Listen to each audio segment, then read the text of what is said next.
Showtime. It's about that time. Let's go. You're right where you need to be. This is GCOM Radio. Hardest radio station on the planet. Yeah. Powered by Lyfeblood.com. We certified. And hosted by Nova Phoenix. Give them that flavor.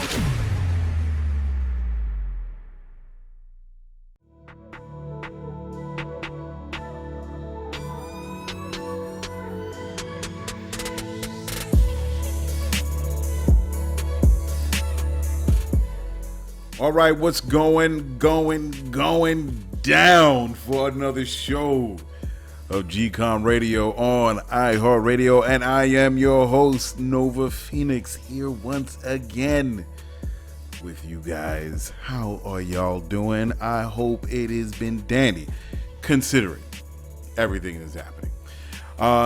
Hey man, I gotta say, not much has been going a whole lot over here. Just been laying low, doing the duty at this desk, and talking with people on the phone, and doing what I got to do. And yeah, man, just been having fun. Let me tell you, man, one thing that this certainly does when you on lockdown is that you rely more on cooking, man. You rely on more cooking. You go out less, and it hits two birds with one stone, and that is you spend less money. Number one, and number two, you rely more on your two hands and your creativity to make dinner for you and your loved ones. And I made some dope ass burgers, turkey burgers. Man, I just pulled that out right out online somewhere. I was saying, let me just not. I just don't like slapping, meat on the grill or on the pan, in the pan rather. In this situation, I like to add a little something. And I found a cool little recipe. You know what I mean? And threw that one together, and it was, I forgot what it was called. It was I think it was a honey glazed burger patty or something or other with a little bit of that down south Cajun seasoning. You know what I mean? That's a little bit of the ingredients, and then to top it off with a pickle. Oh man, the sweetness of the honey, along with the extra bite of the Cajun, and have that kind of be the balance to the pickle. Oh man, those two opposing tastes, put those together. Man, I'm trying to figure out when the next time I'm going to make those burgers. God damn it! Oh man, yeah. But yeah, other than that, man, my time's been pretty cool. Let me tell you, I haven't been really getting antsy. And a lot of people is saying that they're like, oh my God, I got to get out. And I really don't feel the effects of it because I was born in the darkness. I don't have a problem. Yeah, man, I've just been chilling out. But don't get me wrong. There's some times where I do feel like, if there was an event happening, I can, go out and, deal with people and all that. I do feel that itch, but it is what it is, and we have to be responsible human beings on what we're going through right now. All right, so let's get going with the show here. So what we have for the news that I've seen. Oh, okay, Senegal has are starting to sell dollar COVID testing to their people. Or I guess their packaging and the value is $1, and because they really don't have money to build actual ventilators, they actually went to 3D printing. Okay, the use of 3D printing to make ventilators for their people. That is amazing. That is amazing when you're not trying to make $1 off of the masses. Dollar COVID testing. And here it is. I know there's some testing that needs to be done. I know a couple of people that went down to their local doctors in their community, and the cost of it was $100. Imagine that, $100 for testing. I think it was antibody testing or something like that. It was $100. $100. And here it is in Senegal. It costs $1. Oh my God, what does that sound like? Oh, Lyfeblood, the whole idea of Lyfeblood. And hopefully that's a dope thing. Hopefully we could get our boots on the ground over there in Africa and really start working with the people over there, man. Working with people anywhere. But the fact is, what we need to do is provide something that whether it's medical services or financial services or whatever the case may be, that we have to be more realistic on how we're going to provide it in a capitalistic sense, all right? Because we are practitioners of capitalism, but we don't dabble in hyper-capitalism. That's I think the main focus of what Lyfeblood is against. That has caused, how should I say, oh my God, exponential greed growing out off the lands of this country, across the lands, better yet, of this country. And I think this is what we got to root out: hyper-capitalism. We definitely are in a deep state of sickness. Okay, what's going on? Pop Smoke is going to release his album. Or better yet, 50 Cent is going to release his album soon. Pop Smoke was a rapper that died in LA because he got caught out there for a variety of different reasons. You could connect to his death. It has to go, something that supposedly had to go with some car that he borrowed and he brought over to the East Coast, and he was wilding out, of course, when him getting his money and his fame. And he was just acting crazy, and then I guess cats on the streets didn't like that, and which led to him getting shot in L.A., in California, and I guess he accidentally tweeted out his address, and cats came out for him. It's crazy. I don't know if it's anything related to the car, but yeah, he ended up dead. It didn't turn out good. But anyway, 50 Cent is going to put out his album. He's got a lot of guest features. It's coming soon. I'm looking forward to it. I think that a beautiful gift to Pop Smoke, in the spirit of Pop Smoke, is for it to go to his family in Brooklyn, because he was on his way, man. He was on his way to really open doors for his people in that immediate community, and for his family, and for his life to be cut short like that is seriously unfortunate. Elon Musk, and he pushed through to relax the restrictions on the non-essential businesses in California. Some workers are wary of the return to work, but the test factory is expected to start rolling again. But they're also saying that they're making health and safety priority number one. And Elon Musk, listen, I'm a fan of Elon Musk, so I'm not really going to say I would be critical of him. There's no special treatment here. I'll be critical of him, and I understand why he wants to do what he's doing right now, because he wants to get his business rolling again. He's got to sell cars. He has all the expenses. He has to run his facility, and this huge facility that I know he's running in the red with, because he had to get it built, and now we're here with the coronavirus. He can't move any cars. So in one way, I do understand where he's coming from. But the other way where I have a problem with is what he was tweeting out by calling something like, I guess he called it tyranny or something like that, with American freedoms. It has nothing to do with that. Let's keep it real, man. Listen, let's keep it real. As a billionaire that you are, and you being the head of all these different businesses, it's a money thing. To me, I really appreciate if he just say, hey, listen, I got a lot of bills coming too, just along with y'all.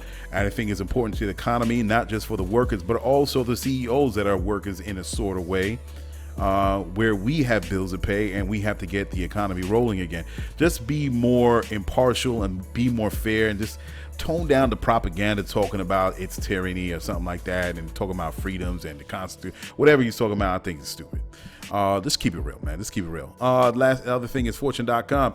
Cuomo is looking towards CEOs and billionaires to reopen New York State, looking for advice, rather. And I'm like, huh? What? Yeah, I don't know. I don't know. Listen, I know I dump on billionaires a lot. I dump on them because the reason why I dump on them is because billionaires have so much and a lot of people have so little. And I've used an analogy. I don't understand why people have a tower of barrels of apples, and you see other people eating half an apple and a quarter of an apple and saying, you got too much if I give you another apple. I don't understand that. And I dump on a lot of billionaires. And I think, to be honest, I can see how to get caught up in the whirlwind of money, and then you have mountain loads of money that's falling on you, and you could get trapped in a bubble. But I think that CEOs, and there have been a couple of CEOs in the past that do realize their what's the word I'm looking for? Their privilege, and they realize what they have walked into. and the opportunity that has been given to them, and they want to use their good fortune to help others. They've been on TED Talks before, and they've spoken about it. So I think that there is room for CEOs to really be more equitable and fair with their employees, and not just the employees, but the people in the communities that they are positioned in with their facilities and their businesses. So, but I got to dump on billionaires because they're running away and getting crazy. That's why I talk about billionaires so much, and that's why I feel that in Lyfeblood.com, what I want to give is an opportunity for people to see another side of a billionaire. And now, one of those CEOs that I am talking about that really is looking promising is Mark Cuban. And Mark Cuban was interviewed by Shira Lazar. She's a host. I forgot the name of a show. Excuse me, Lazar. I actually follow her on Twitter, and we follow each other. But when I saw that on Twitter, I think I saw it on Twitter. I think on IG. I also follow on IG, and then Mark Cuban is really opening how CEOs and billionaires have to be more compassionate, and they use the phrase compassionate capitalism as far as what we're dealing with in this pandemic, that we have to be more open to the needs of the people. And if we don't do it, because the workers are the ones that making these billionaires, and it would look good if they would at least try to have some sort of compassion to look out for the interests of the worker. And it could be expressed in many different ways, and that's just up to the billionaires and the CEOs that are running these companies to see how they can make something that can ease the pain and the suffering and the struggle of some of these workers right now dealing with this COVID-19. So shout out to Mark Cuban as well for really opening the door on that the CEOs can be better than what we know of them to be. Let's go with the last thing on this thing here that I see. They're rebooting Scarface. Can you believe that? Rebooting Scarface. The movie, this is a movie that is well known and been used over and over in hip hop. It's been sampled, placed in albums, redone in videos. So this movie, of course, where your man playing the Cuban dude is oh my God. See what I'm saying? Heat. Al Pacino. I was about to open up my browser window and be like, yo, Al Pacino. He played this brother Tony Montana. Yeah, the Cuban dude. That it was a bunch of Cuban immigrants that came into Florida. With Tony Montana.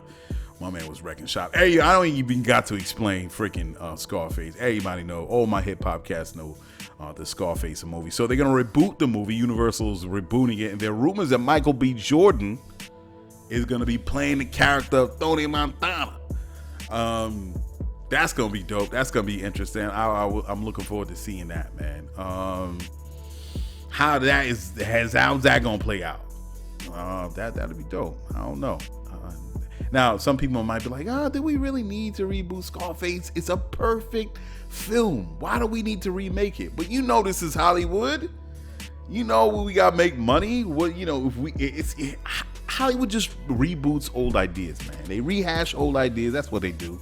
It's very few fresh, new storylines that Hollywood does. All right, when they start running out of the little peaks, those little kernels of freshness that come out as far as all these script writers, sometimes most of it is just rebooting stuff, man. You know what the deal is. And you could always say, that's why they say, well, this movie is a little bit of this and a little bit of that and a little bit of that, all roll into one. Here we go. And they present it to the studio execs, and all of a sudden these things get green lighted.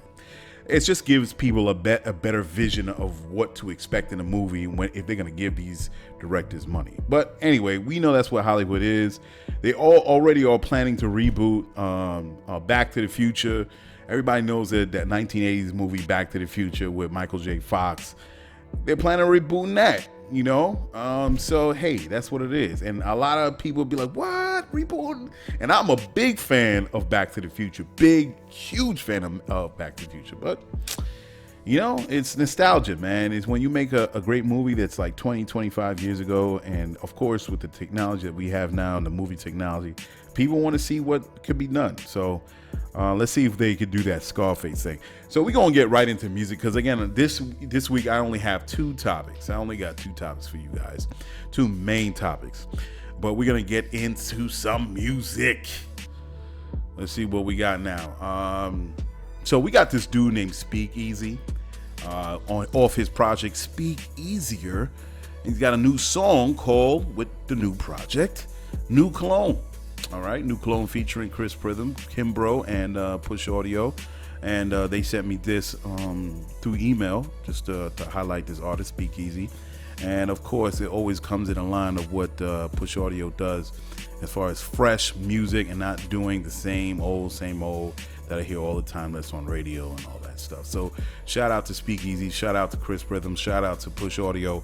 We're going to listen to his song called Speek Eazyer. And right behind this gentleman, we're going to go to Valencia Ray.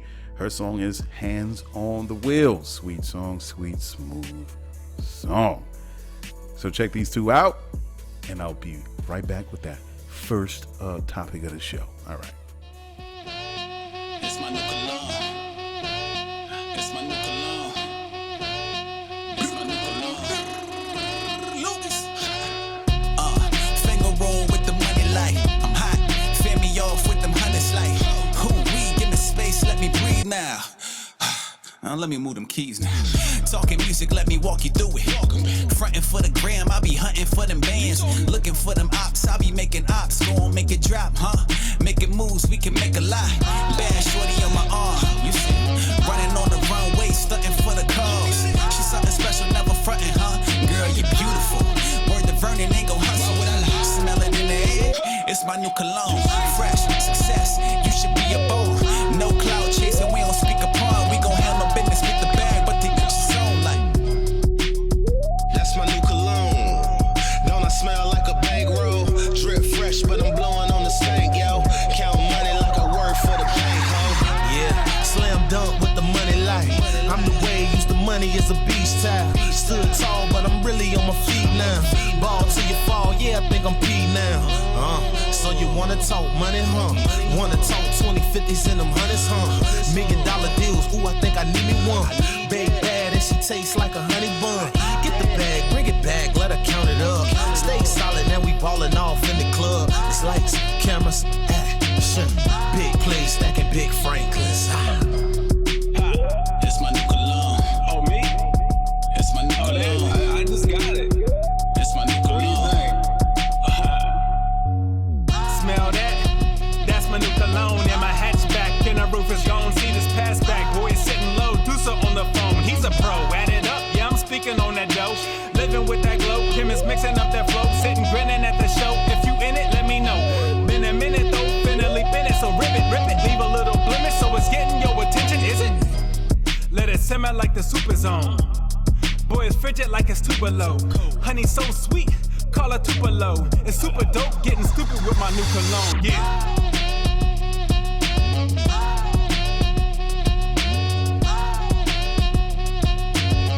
Drip fresh, but I'm blowing on the stank, yo. It's my new cologne. Drip fresh, but I'm blowing on the stank, yo. It's my new cologne. Don't I smell like My God. I want to hear more. GCOM Radio. Can't stand this life without your love. Yeah. Can't stand this life.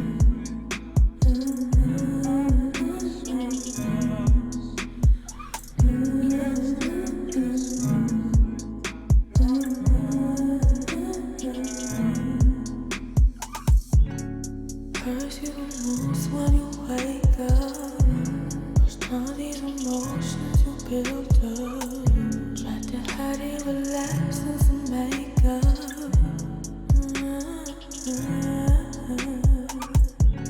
Not bothered anyone. Say your problems, you don't always have to run. Time is running, don't you try to lose yourself. Nobody else.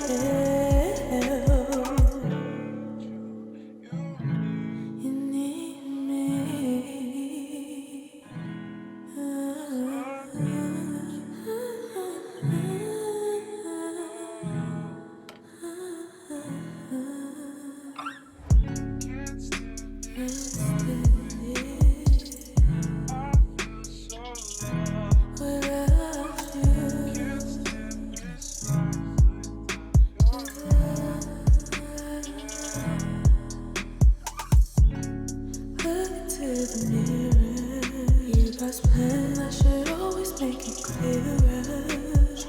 words and you will always find your way. Even on bad days.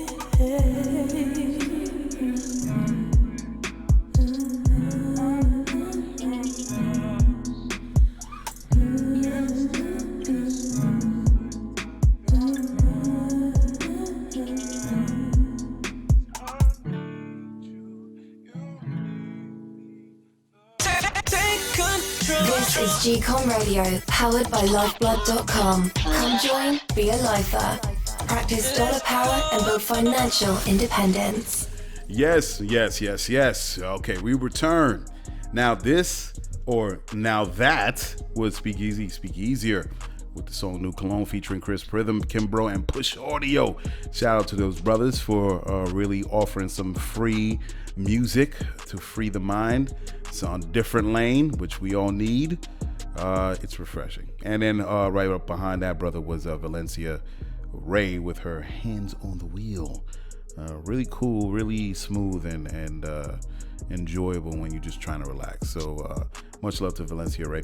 All right, so we're gonna get into, before we get into even business of the week, I forgot to mention this in the opening mentions, that even not just with Senegal offering the dollar COVID testing and also 3D printing the ventilators for their people, Madagascar is also going through some issues with the World Health Organization. They're saying that they deal with mostly natural medicines to cure or to deal with the ailments that they have in Madagascar.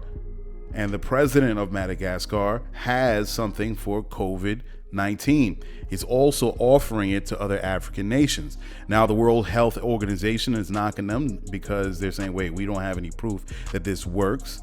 We disagree with it. And then, the president of Madagascar is like, what's his name? The president of Madagascar. Let's see here. Let's see.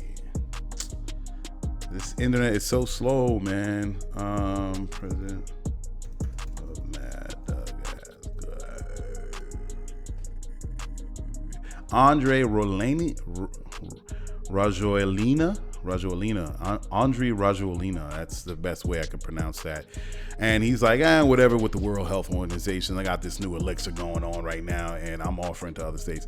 Now, that's what's up, because we don't know if it works or not. We don't know if it works or not. But what I'll say here as a lifer, I'm not here to support snake oil salesmen, because we got enough of them over here in this pharma industry.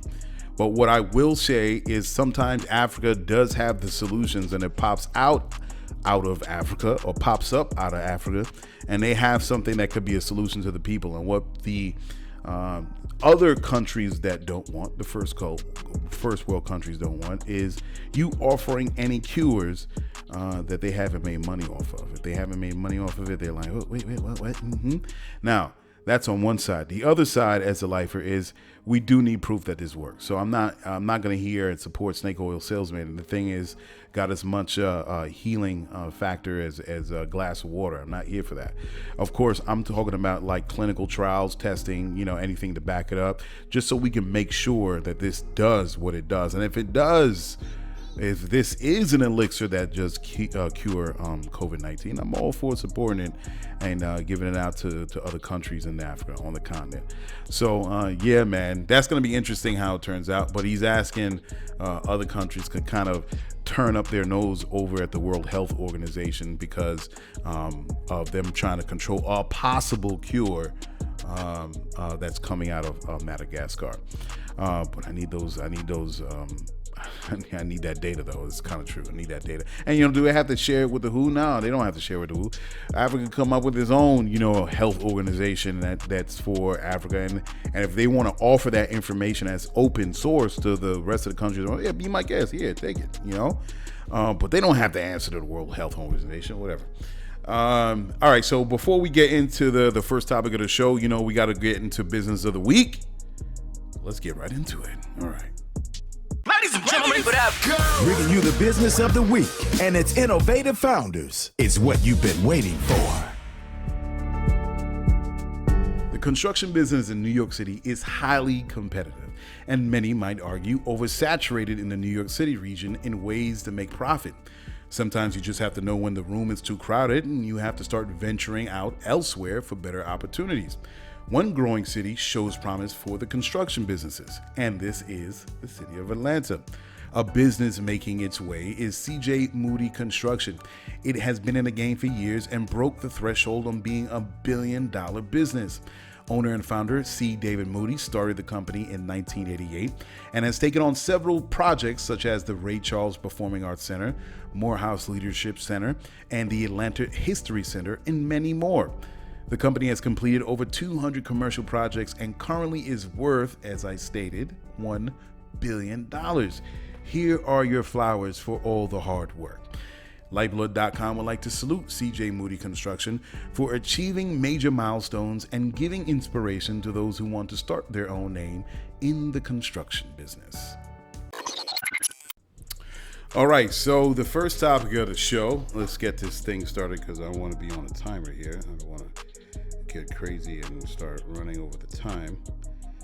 All right, so the first topic of the show. So we're talking about the money as far as the stimulus money that's going out to small businesses, and that's part of the stimulus bill that was passed to help support small businesses during this time, because a lot of people are affected by this right now, and it's unfortunate. It's messed up. You can't pay workers. You're closed. I don't even know how a lot of businesses just have to close their doors, man. They met this brick wall called COVID, and you can't run a business. Now, for the bigger chains, they can do it, but for the smaller mom and pops, that's kind of hard, man. And a lot of them are going to sink into the abyss if they don't get help from this stimulus money. But the unfortunate part about this, and this is where Lyfeblood does come in, and I'm going to tell you in a minute later, but just to show you what's going on with this stimulus package. Now, there are two loans that go out, the PPP, that's the Paycheck Protection Program, and there is the EDIL, the Economic Injury Disaster Loan, that advances $10,000 to small businesses that need economic relief. So it's beautiful. That's great. And for the PPP, they set aside $60 billion for minority and other underserved borrowers. Just so I could give you the amount. So I mean that's great on paper, but a lot of times that we understand in America, everything looks great on paper, but it actually takes people to actually do it right, and that's the problem that we're running into. The problem that we're running into is that a lot of Black and POCs are running into issues as far as getting the funding to support their businesses. And they're saying the top 5 industries that are hit hardest among Black-owned businesses in terms of wages are accommodations and food services, arts, entertainment and recreation, manufacturing, construction, transportation, and warehousing. And they're just not getting this money. What is going on? And it's a travesty that this is happening, especially in these times.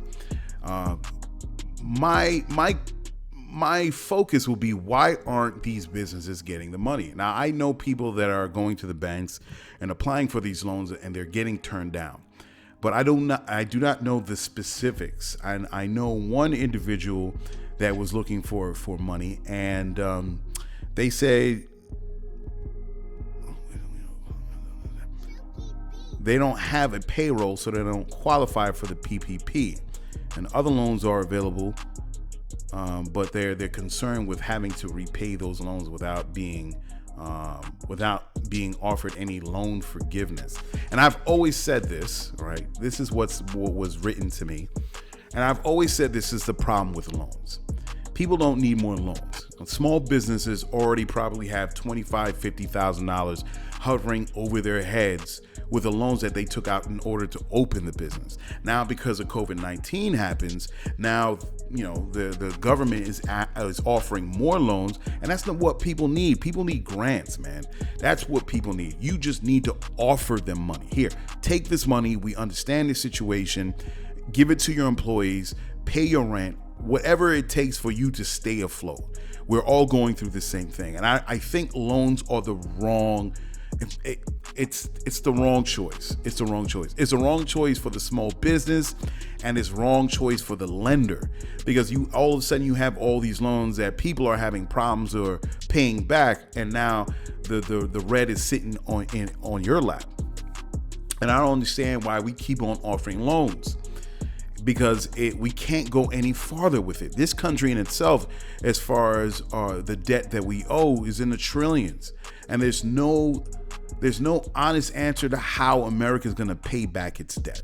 And that debt is broken down into individual personal loans and individual business loans.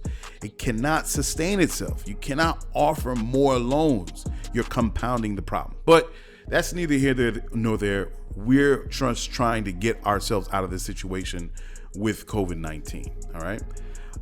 So the issue here is that Black and other POCs are not getting this money.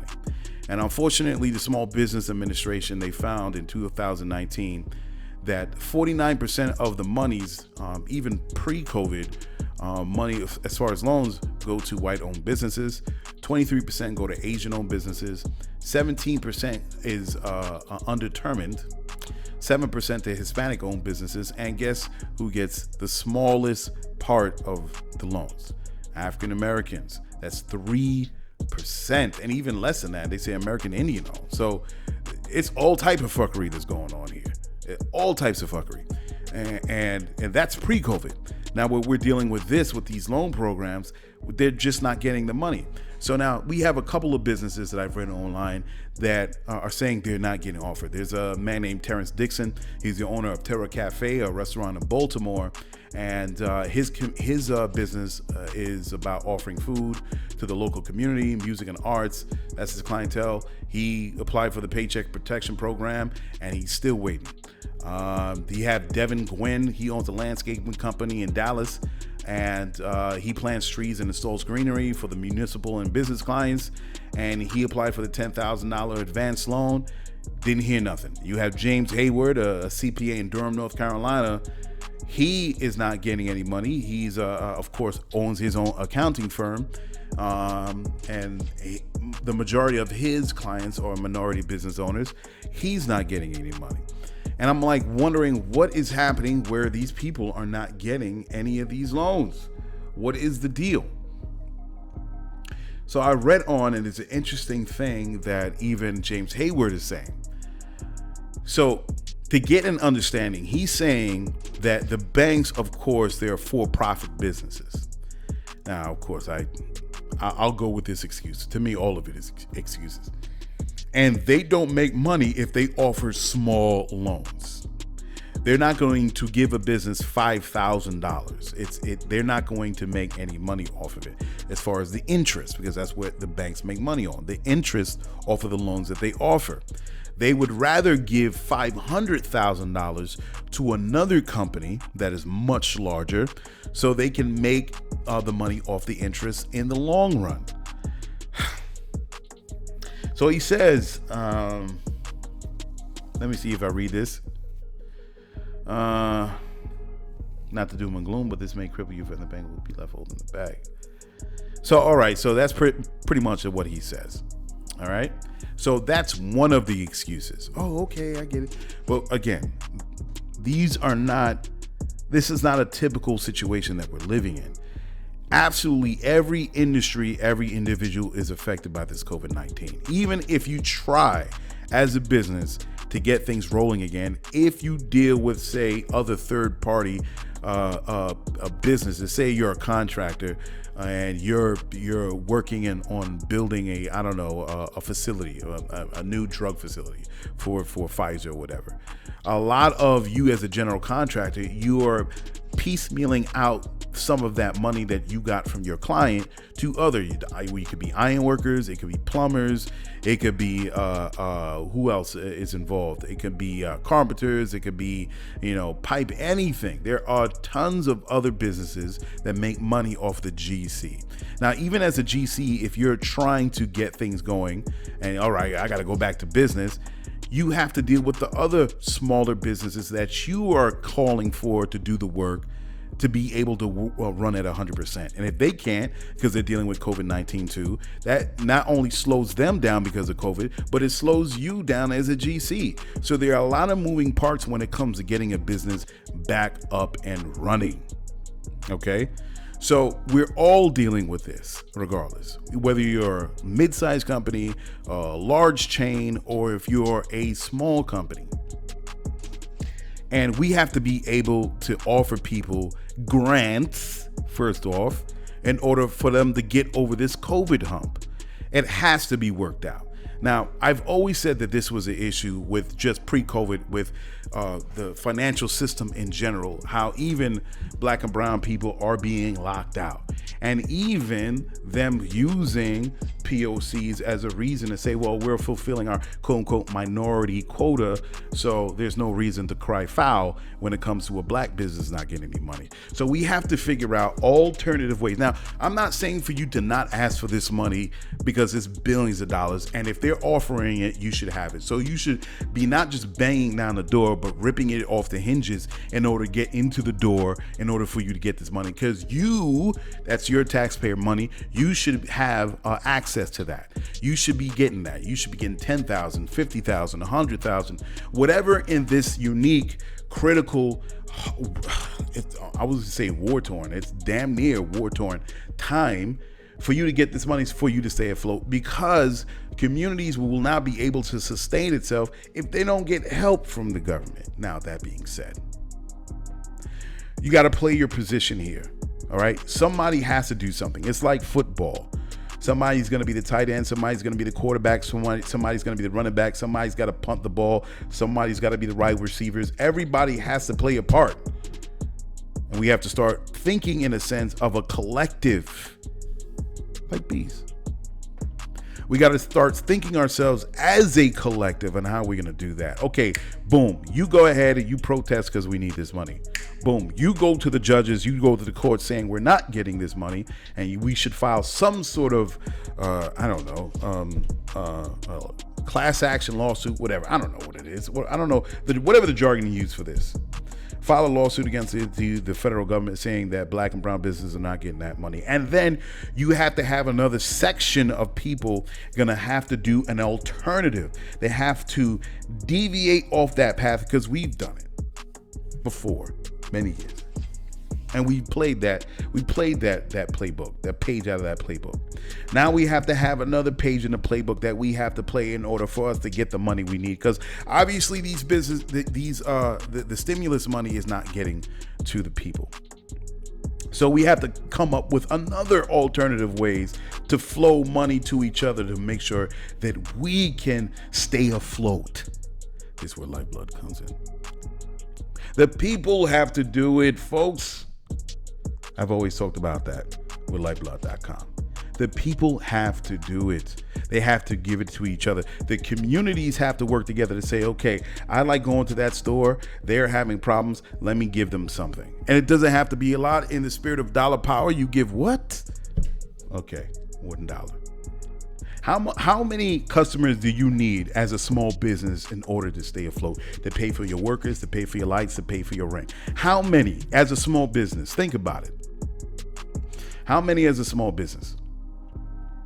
That's a question I've always asked myself. Because if you are a mom and pop that's in the local community, you're not getting 100,000 different faces that are coming into your establishment in order for you to run a business. It's like 100,000 different faces.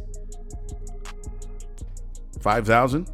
A lot. If you are a mom and pop that's running your business in your local community for years, it's only reoccurring faces that are coming into your establishment buying your product or service. It's the same faces. That's how we all get to know each other by the 10th year, by the 15th year. Oh, what's up? We're all calling each other by the first name, walking by as far as customers going to work. How you doing? As you're sweeping in front of your establishment to keep it clean, to keeping the sidewalk clean. It's not 100,000 different faces. It's a reoccurring business. It's reoccurring patronage. So you're not expecting to get a lot when it comes to be You're not expecting to get a lot when it comes to asking your community to keep you afloat. It's only 5,000 people. I'm asking businesses out there, let me know how many different faces did you see, and you've been in business for 10 years. So now if you know this is the case, it's reoccurring people, 5,000, 10,000. What is it? 60% of your business is reoccurring patronage? 70%? 50%? And you're asking those people, hey, I'm in a unique situation right here. We're all going to COVID-19. I'm not getting any loans from the bank. It should come down my way, but I've been denied. So you should ask your community, if you love what I'm doing, if you like what I'm giving you, help me out. Give me $1. So I can keep my employees on, so I can keep my lights on during this 6 months. The community has to be the answer to their problems, because obviously it's not coming from the federal government. Because even let's say if all is hunky-dory and all is fine when this stimulus bill got passed and this money got allocated to the PPP and to the what was the other one, the EDIL, economic injury disaster loan. Let's say everything was hunky-dory and this money is supposed to come down the line. Obviously, we have people that are working, the cogs within the machine are blocking it. There's certain people that don't want to give money to others. That's just what it is, right? That's just what it is. This is called institutional racism. Even if it's meant well initially when you put this ink to paper, when you pass these laws, but as it weaves itself through the machine, there are individuals and mechanisms put in place that don't have your best interest at heart. And they're going to put the block in.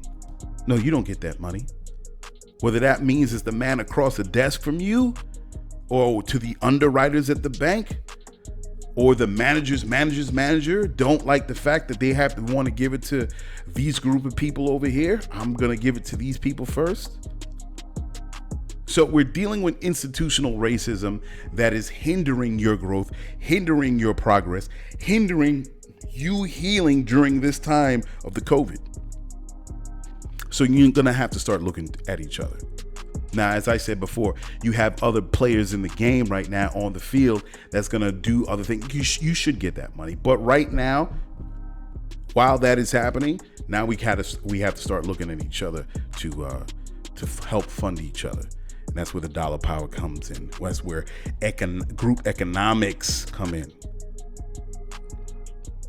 Okay? And even if it's not individuals that's getting money, set up separate, as I said before, financial institutions where it's a node where the community starts putting money together. That's specifically for the businesses in one particular neighborhood. Okay? People will give $1, people will give $5, people will give $6. We can do it. We're just going to have to be disciplined. So instead of us spending like stupidness on stupidness, because let's be honest, we're still spending on stupidness during these times, even if you're unemployed. No, we have to be disciplined because their survival is our survival.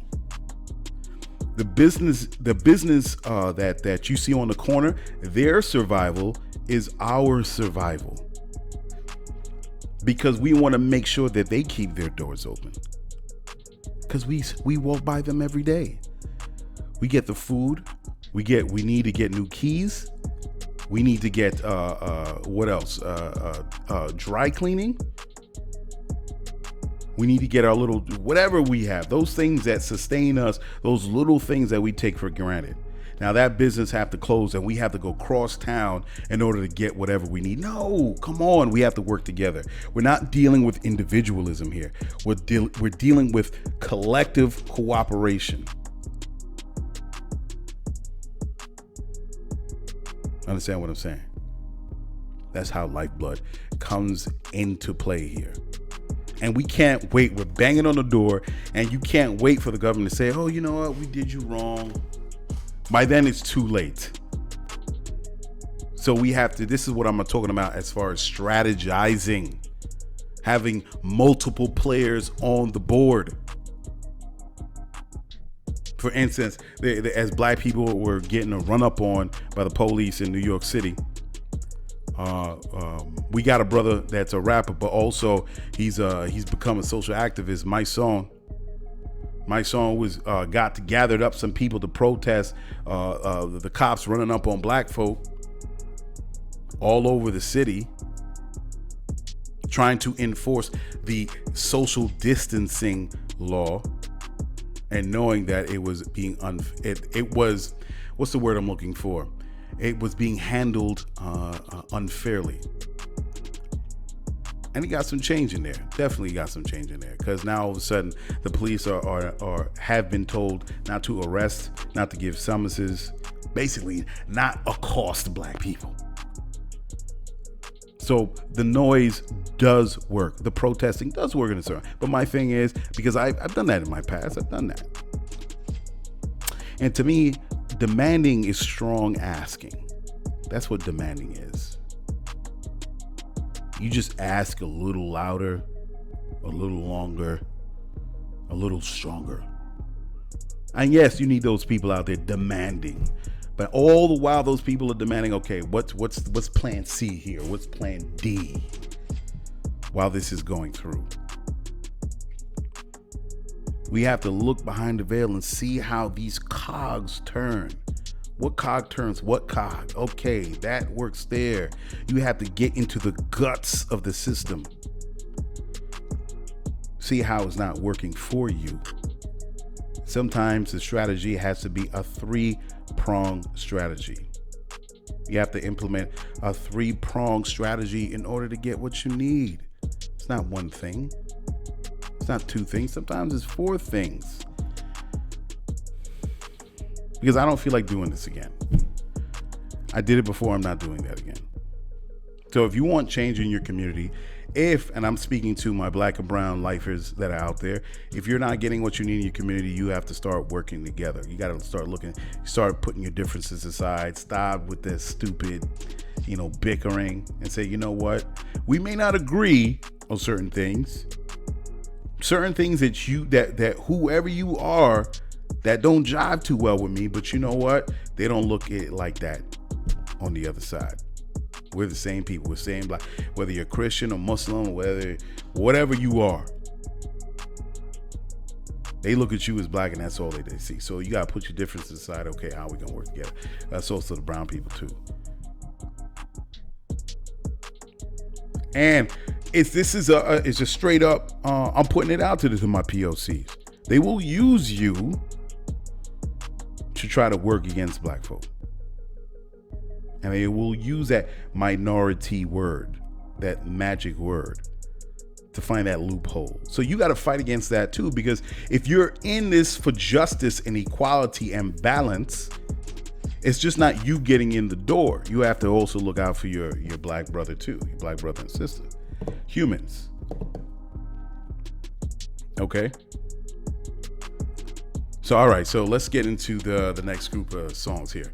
What do we got? So the next songs that we got here is James Doherty. Let's go with James Doherty. He's the brother that supports Black Love. Black Love is an R&B group, a husband and wife group that I played on the show before. And they have a new song called Vibrate.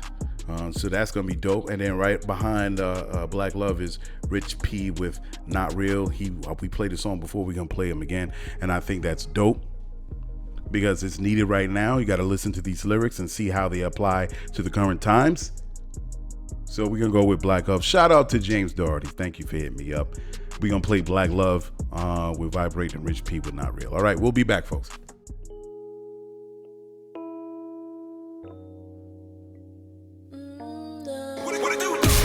It's GCOM Radio. I am one of the flyers on iHeartRadio.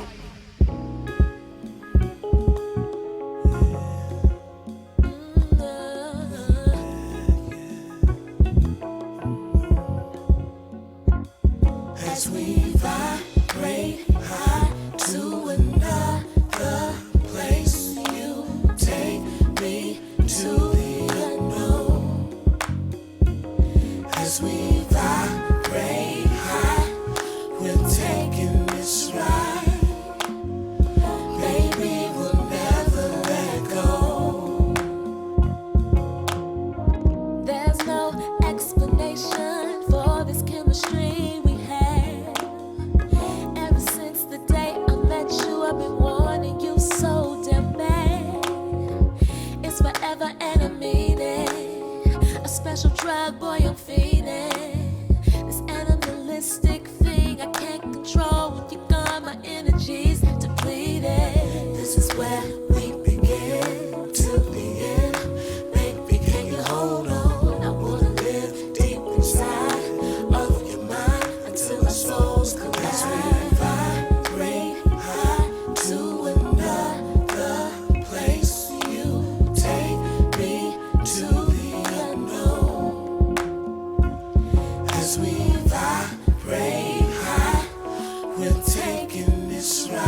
Intellectuals can try, but will fail just to say this love is universal, baby.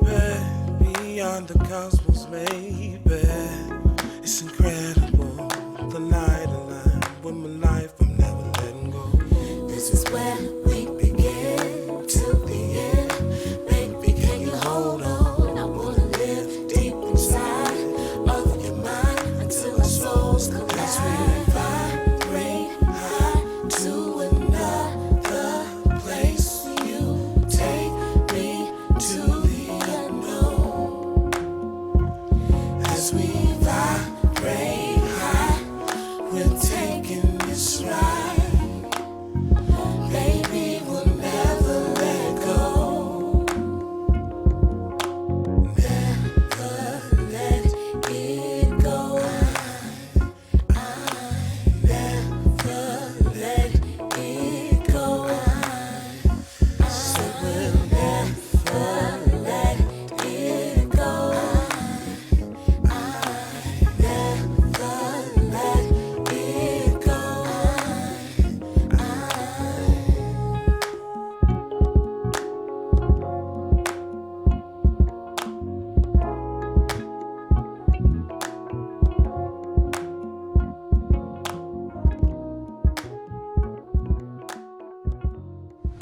Oh man, Check this out. we're going in with another one. It's on. GCOM Radio. Spooky out here.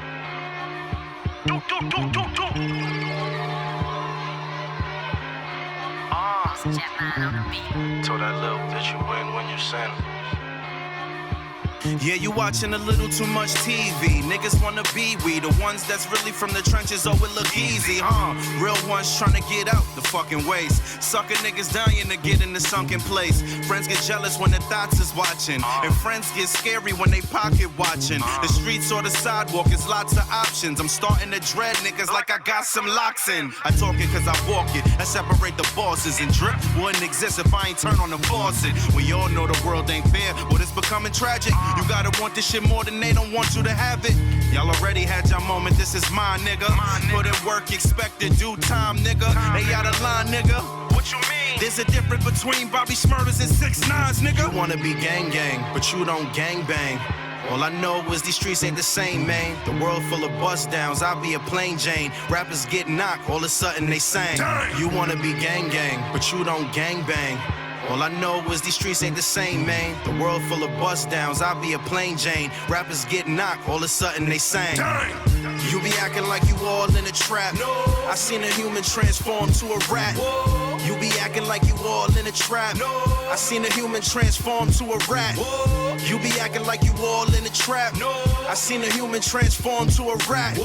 You be acting like you all in a trap. I seen a human transform to a rat. I'm from the era of morals and stand-up guys. Only thing we do different is wear our pants up high. Don't get it twisted, I ain't banging, but the words that I'm slanging, the real correlate. That's why they hands up high. Love, bad actors turn rappers, I'ma hunt some. And that so-called smoke, yeah, I want some. Soon as they feed you what you dishing, you don't want none. They must have ran out of the cloth that I'm cut from. I make wages by performing, I break stages. You get your confidence by tweeting from fake pages. We are not the same, don't ever play me though. Time to face the music like you staring at a radio. Ain't got the stomach for the trap, you'll be hella sick. You see, I'm 10 toes forever with my ghetto clique. The streets ain't a hobby you pick up for the hell of it. They let the ratchet go like they broke up with a ghetto chick. You wanna be gang gang, but you don't gang bang. All I know is these streets ain't the same, man. The world full of bust downs, I'll be a plain Jane. Rappers get knocked, all of a sudden they sang. You wanna be gang gang, but you don't gang bang. All I know is these streets ain't the same, man. The world full of bust downs, I'll be a plain Jane. Rappers get knocked, all of a sudden they sang. You be acting like you all in a trap. I seen a human transform to a rat. You be acting like you all in a trap. I seen a human transform to a rat. You be acting like you all in a trap. I seen a human transform to a rat. You be acting like you all in a trap. I seen a human transform to a rat.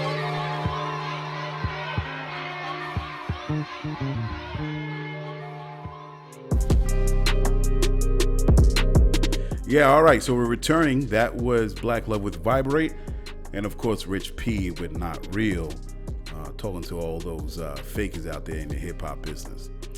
All right, so we're going to, there was something that I wanted to mention to you guys. Oh yeah, that's right.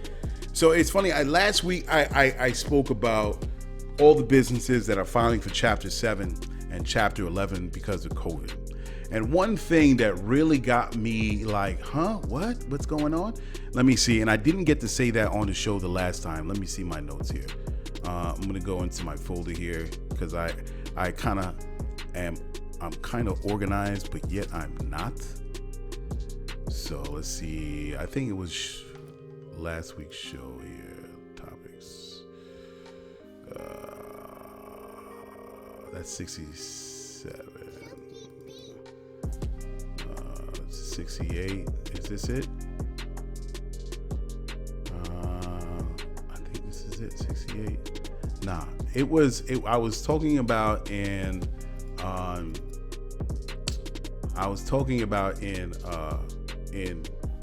the news you need to know about businesses that are going through Chapter 7 and Chapter 11. And one thing that got me was this particular business. I'm like, what? I don't get it. I don't understand. And I can't find it. Oh my God. I don't understand. Maybe it was last week's show? Oh, okay. Yeah, it was last week's show. All right. So this one, it's Neiman Marcus, right? Neiman Marcus filed Chapter 11. And this is what I didn't share with you guys last week. It was, they're seeking to eliminate $4 billion in debt, $4 billion. And they have 43 Neiman Marcus locations, as well as 22 stores for its last call discount brand and 2 Manhattan Bergdorf Goodman stores. And all of them has been affected by this coronavirus. Now, this is the thing that's amazing to me.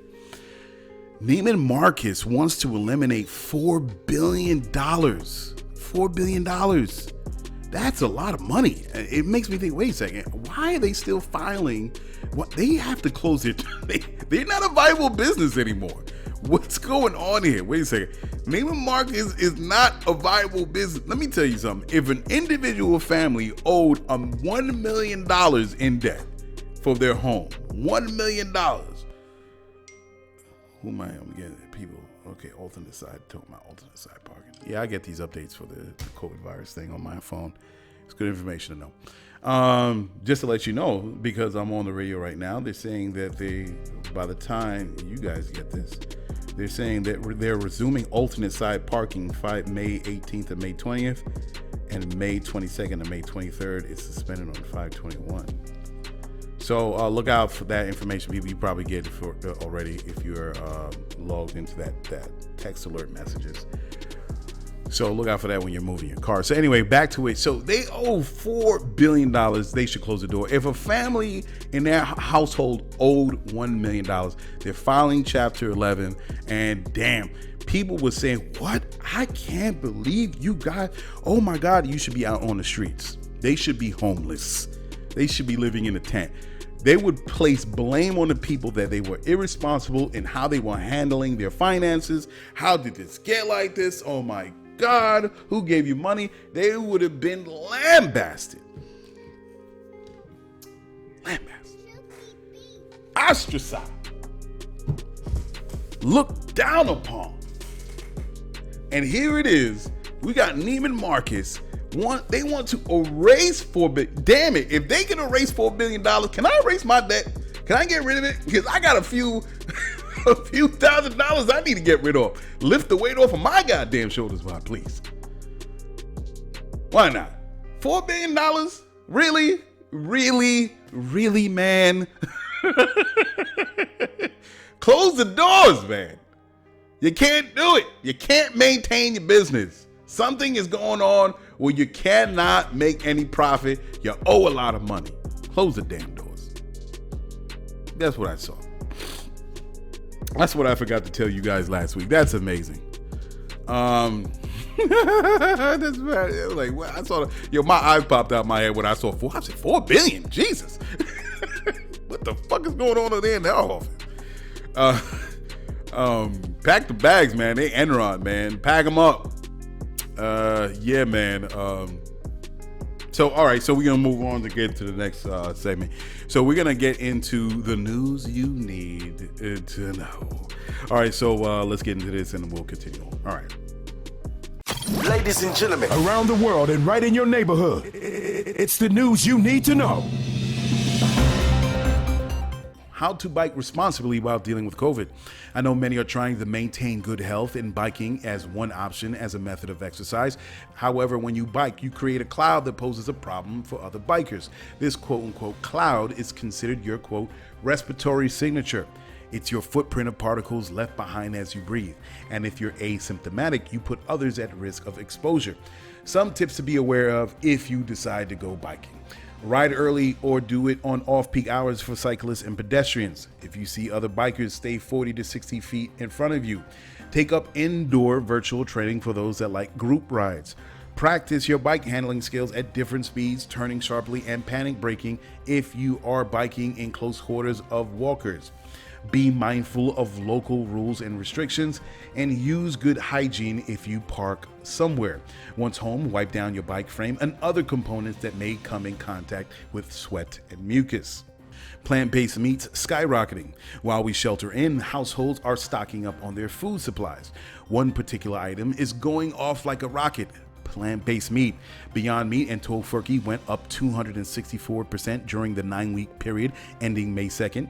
The meat started getting traction in March. It took off 206% in the first week and rose 270% the week of March 14th. Faux meat still lags behind animal-based products despite the decline in purchases in the last year. U.S. red meat has taken a hit by the pandemic, with producers shutting down production and thousands of workers getting infected by the virus. The CEO of JPS, the largest meat producer in the U.S., said the impact has been felt significantly across the meat industry. And that is the news you need to know. All right, yeah, man. So we got going. So you remember when I spoke about early in the show when I was talking about, you know, them rebooting Scarface? And I thought that was kind of dope. That's kind of hot. And if Michael B. Jordan, I think it would be cool to have Michael B. Jordan as Tony Montana. I think it would be hot. Why I keep on saying Tony Montana, like Tony Montana? Because I like saying it. Yeah, man, they should, yeah, bro, have Michael B. Jordan be it. I think it'd be hot. But since Hollywood likes to rebooting movies, and that they're rebooting Back to the Future, I have a couple movies that I think would be great to reboot or should have a sequel. Like, I don't understand some movies. I'm like, it was such a cult classic, and I don't want to use cult classic because the movie was good, but it just didn't make a lot of money in the box office or at the time. And I know that word is subjective when it comes to movies, because a lot of people be like, what? Oh my God, that movie was trash. Yeah, man. So I got my personal favorites. It could be y'all personal favorites. Let's see what they are. Hollywood, are you listening? Please listen to this. All right. So number one on the list, I got a few. It's, oh man, I forgot to reset the clock here. I don't even think I stayed on time the last time. Because I got into my spiel. All right, so the first movie that I think should be rebooted, I think this is a reboot. Belly. What? Belly.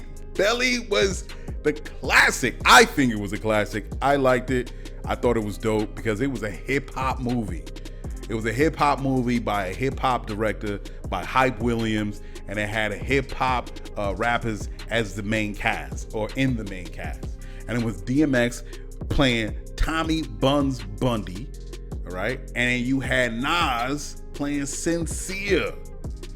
So, you know, it was like a drug crime story where, you know, one goes down the wrong path and the other finds redemption. So a lot of people had some issues with the movie, of course, you know, cinematically, you know, it's all good to break it down. But I thought, again, in the spirit of hip hop, in the spirit of movies in general, and taking a whack at it, I think Hype Williams did pretty damn good. Hype Williams did pretty damn good for what he had, for what he wanted to do. He was like, yo, you know what? I did a bunch of music videos, and I've been there, done that. I did it already. I want to do something else. I want to do something different. And he did his own movie. And I thought, with the contacts and the connections that he had, I thought that was dope. Dope. I think they should redo it with hip hop cats of today, the younger generation, and really like hash out a dope script. And I think all my reboots, is based. If you're gonna do it, it has to have a dope script and a healthy budget to do it right. Because a lot of times these movies didn't have big budgets, and sometimes, and I could be wrong, because there are a lot of dope movies with great scripts and great characters and great actors playing these characters, and they didn't have big blockbuster scripts. So I guess it's not about, but you just don't want to give them peanuts and a shoestring budget. You want to give them something, because they were something at the time, and they would do real great if they were giving an adequate budget today. All right, next movie that should get rebooted is Dragon Ball Z Evolution. Dragon Ball Z Evolution, man. That was, I said it before, I'll say it again, trash. That movie was so trash. It came out in 2009. Oh, by the way, Bailey came out in 1998, I think, if I didn't say that. So Dragon Ball Z came out in 2009. All right, it was uber trash.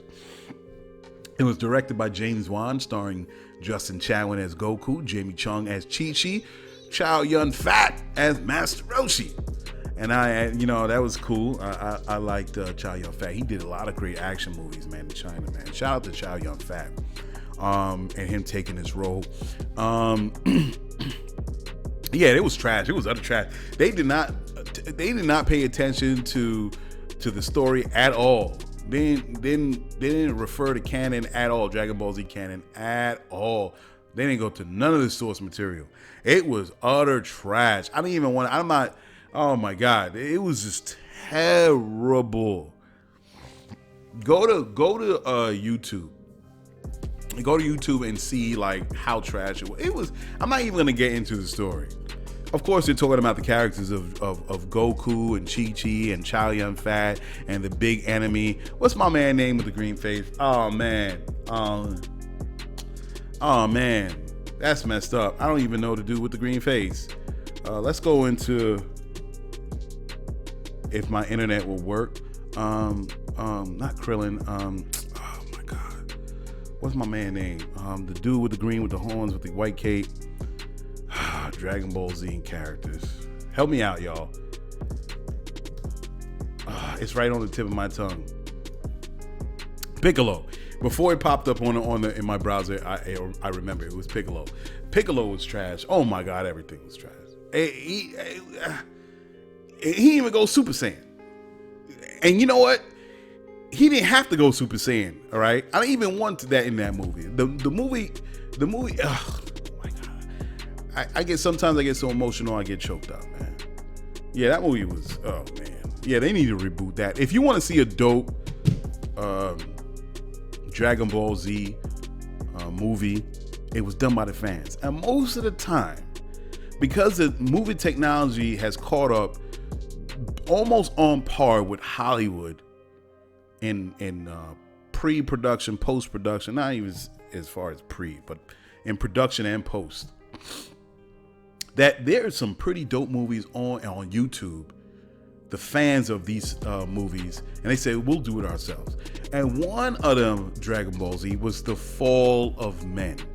Check those out, y'all. Please check out the fan-made movie of Dragon Ball Z. If you really want to see how Dragon Ball Z should be done, go to Dragon Ball Z, The Fall of Men. And there is another one, actually. Let me see if I can find it. There was another fan-made one.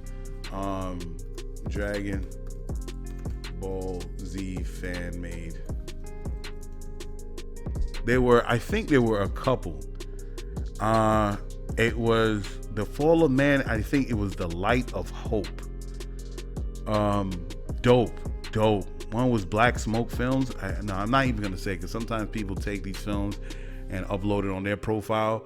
But go to Dragon Ball Z, The Fall of Man, and Dragon Ball Z, Light of Hope. Man, I'm telling you, these people really put their foot in it, and what they had, and they made a dope version of Dragon Ball Z. So Hollywood, if you ever wanted to get an idea how to do Dragon Ball Z, look at those two films. All right, the next one and third one, Devil in a Blue Dress, came out in 1995, directed by Carl Franklin, starring Denzel Washington. That's my man, Denzel, man. I haven't seen the swagger, I haven't seen the realness, of how what that brother exuded, Denzel Washington, in the new black Hollywood of today. I haven't seen it. Who is really got that? You know, the brother was smooth, man. Everything that he did, and he did it with character, with honesty, and he did it that didn't put his how should I say his who he is as a person, as an actor, as a black man into question. He didn't compromise himself in order to make money in Hollywood. He always stayed Denzel Washington, and I always gonna give big ups to Denzel, man. That's what's up. Sometimes in some ways I felt like Denzel reminded me of my dad. Sometimes I wouldn't say the image of them both, but sometimes I get this energy, that same vibe between my dad and Denzel Washington. Whenever I watch Denzel Washington, it felt like I was looking at my pops. But anyway, so it was directed by Carl Franklin, starring Denzel Washington, Eazy Rawlins, Jennifer Beal as Daphne Monet, Tom Sizemore as DeWitt Albright, and Don Cheadle. Don Cheadle's mouse. Oh man, Don Cheadle's mouse was hilarious. Oh my God. So the whole movie was based on, Eazy getting laid off from his job and he needed money. And this was placed like in 1940s. So yeah, he went to the local bar. All his friends were there, and he knew the bartender. The bartender was named Joppy, and he gave him the connection to this dude that was trying to find a missing woman. So he was like, "Hey, I need money. All right, cool. I'll go do it." And it turned out that she was a girlfriend to this mayoral prospect. I think it was set in L.A. over there, and he's like, "All right, I'll take this money." So he took it from the dude who played. His name was what's his name? Sizemore. Tom Sizemore's character, DeWitt Albright, and then that's where he finds out there's a lot of scandal and murder, and then he falls down this deep hole. Now he got to save his own ass. So that was a dope movie. If you haven't seen Devil in the Blue Dress, go see it. I always wondered, even when that movie came out, how come there wasn't a sequel? That movie deserved a sequel. I was like, okay, I'm waiting. Why aren't we doing a sequel? Because this is based off the book Devil in the Blue Dress. Okay. Oh my God. And I forgot. I'm sorry, guys. I don't remember the author of Devil in the Blue Dress. But yeah, I'm like, why is this? Should have had like 4 different sequels. Because Eazy Rawlins, there's so many stories to tell of that time. That and especially catching Denzel Washington in his prime. So I don't know.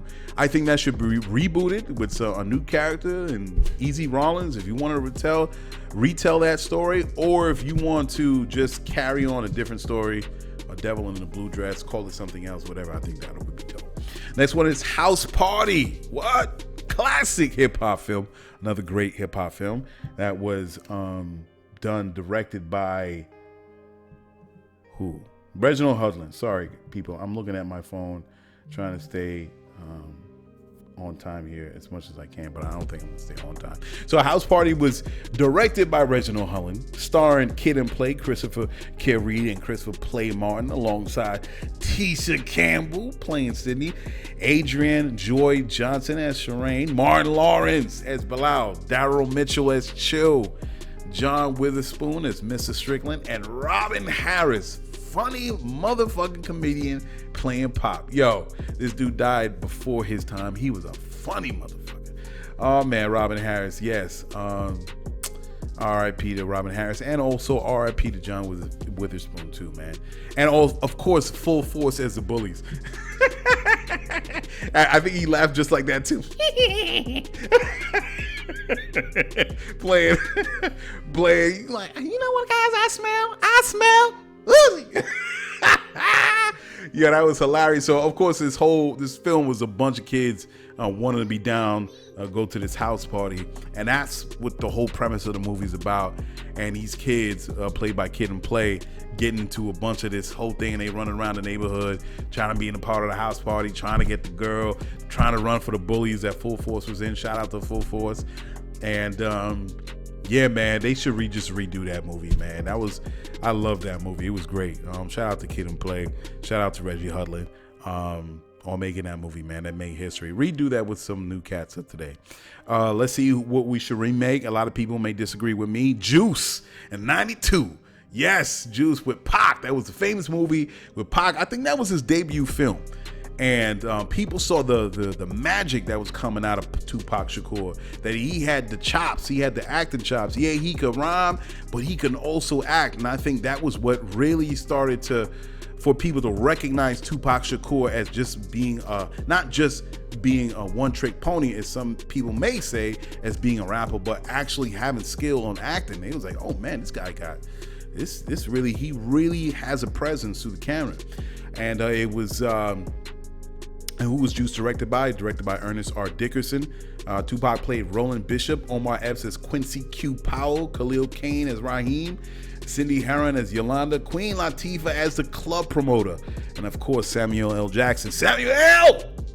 He played Trip. So it was about a couple of young kids out in Harlem that was trying to get a rep and come up, because, you know, you had to have, as they say, quote unquote, juice, because they didn't want to be looked at as a couple suckers. So they decided to rob this store, and then of course them robbing the store, they go down a long, dark, deep hole, and you find out who's real, who's the one that falls off. And you had your man Tupac playing Bishop. He started getting feeling off of killing people. He was like, what? Yeah, Tupac was just up, man. So they should remake that movie Juice into more of a modern time, and shout out to Tupac, man, and give it in the spirit of Tupac. Okay, the next one of my personal favorites is Mo Better Blues, 1990. Again, coming with Denzel. Denzel's my man. And this one was directed by Spike Lee. Who hasn't seen Mo Better Blues? You know why I love Mo Better Blues? Look, shout out to Spike, man. He made some dope films at the time. And the reason why I like Mo Better Blues, and I like just Spike Lee movies in general, because jazz was always used as a backdrop. And I listened to jazz when I was young, 8, 9 years old. My pops would play jazz in the house, and he was like, you know who that is? And I was like, who? Of course, this is my introduction into jazz. Now, as I said back in the day before, I listened to rock music. That was my early taste in music. But then my other taste, of course, was jazz, and that being introduction by my pops down south. And he was putting me on a Coltrane and Miles and Benny Goodman and Dexter Gordon and John Coltrane, did I say? All those cats. And I think that was like, yo, I love jazz. I love 1950s, 60s jazz. I hated jazz in the 80s and 90s, and I kind of went in another direction. I was like, Shout out to the Marsalises carrying on the culture of the jazz, and I think that's what's up. But it was starting to get watered down. But my favorite jazz moments was in the 50s and 60s in those smoke-filled rooms, and it was just that the guy with the trumpet, and then they would just go off on a riff, and they go, and the drum, you had to be a badass drummer, yo. To be in a jazz band, you had to be a badass drummer. If you couldn't play the drums, man, even they said a lot of the rock cats used the jazz drummers of those days to get inspiration. A lot of the punk, the punk dudes in the 80s, they were borrowing or they were taking inspiration from the jazz drummers of those times. But yeah, anyway, so Spike Lee, shout out to Spike again for making this great movie. And he had a lot of a whole cast of characters other than Denzel Washington playing Bleak Gilliam. You had Cinda Williams as Clark Bentecourt. Oh man, I love the leading ladies. I love the leading ladies. Oh man, I was falling for the leading ladies. I wanted to be Denzel. So it was Cindy Williams and Clark Bentecourt and Spike Lee playing Giant. Shout out to, again, Spike, the third time. Because he's a Brooklyn dude. I'm a Brooklyn dude. I got to give love to Spike. And then And Joey Lee as Indigo Downs. Spike put his sister. I don't know, how was that, having throwing your sister in the movie? And I know you didn't direct those scenes, the love scene. I know Spike was doing that. It's crazy. I don't think I could be able to watch that. But Joey Lee was in there as Indigo Downs. Wesley Snipes as Shadow. Giancarlo Esposito. Somebody got to give this brother his flowers. This brother is a superb, phenomenal actor. He played Left Hand Lacey. And the whole premise of the movie is about the focusing on Denzel Washington being this jazz artist. He doing this thing in the club. And all the while, him living his life as this jazz artist, he makes a number of bad decisions that leads him down this divergent path. And he actually loses his ability to play. You have to watch the movie. It was a great film. Man, that film...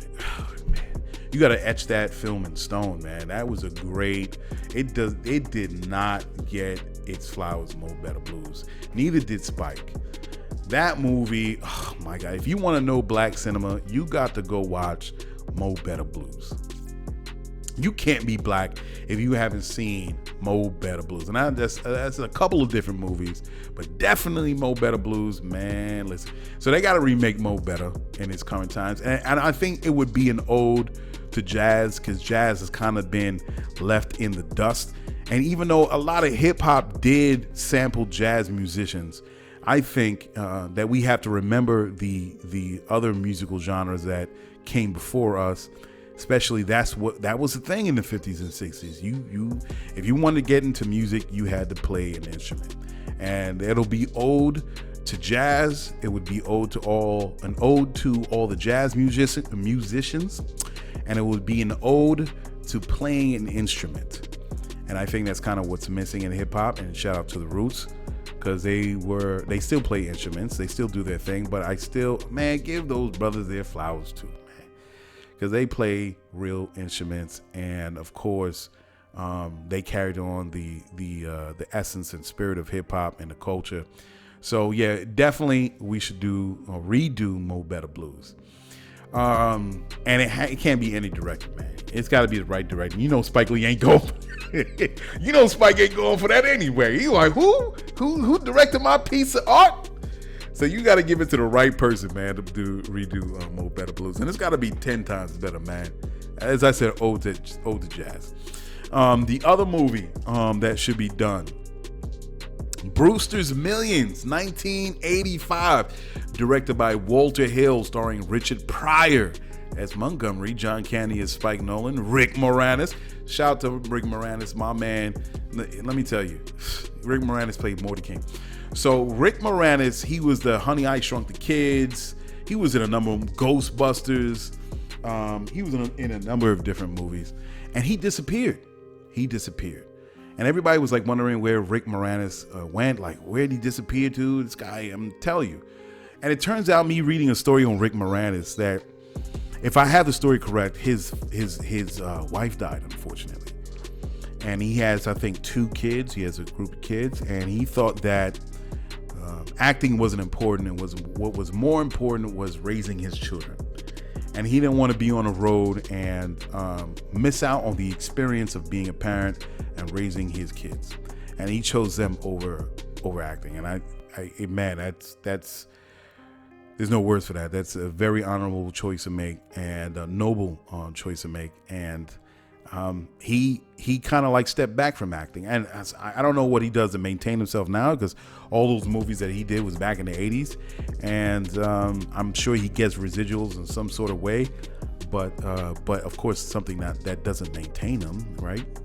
But so I don't know what he does now to pay the bills.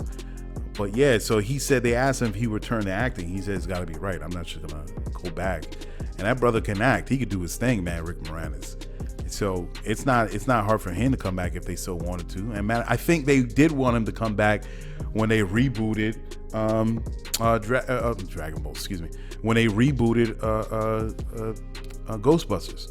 And he didn't want to come back. So I don't know. I don't know. But yeah, shout out, they got to do Brewster's Millions. I think they should do, I don't even get into that. So Brewster's Millions is about a man who needs to spend, something happens, The deal is he has to spend $30 million in 30 days. And that's in order for him to get $300 million inheritance. He has to spend $30 million in 30 days in order to get the $300 million inheritance, and he can't tell anybody. So, all these funny stories happen as he's spending his money wildly, and it's crazy. Oh, and shout out to Richard Pryor, of course. How can I not shout out Richard Pryor? Because Richard Pryor, you don't have to say much about Richard Pryor. He's a legend. Everybody speaks about Richard Pryor, him laying down the groundwork for many comedians, including Eddie Murphy. So he's a legend. But yeah, he played Montgomery on Brewster's Millions. I think they should reboot it and call it Brewster's Billions for 2020. And they could travel all over the world and go to freaking Vietnam and the South Pole and to Russia and in South America. It would be a great film to redo. I think that would be dope. And the last movie that I feel that they should redo, and I know I'm going over my time, folks. The last movie, one of my personal handpicked favorites, and I didn't get all my handpicked favorites because I can't go on forever on the show.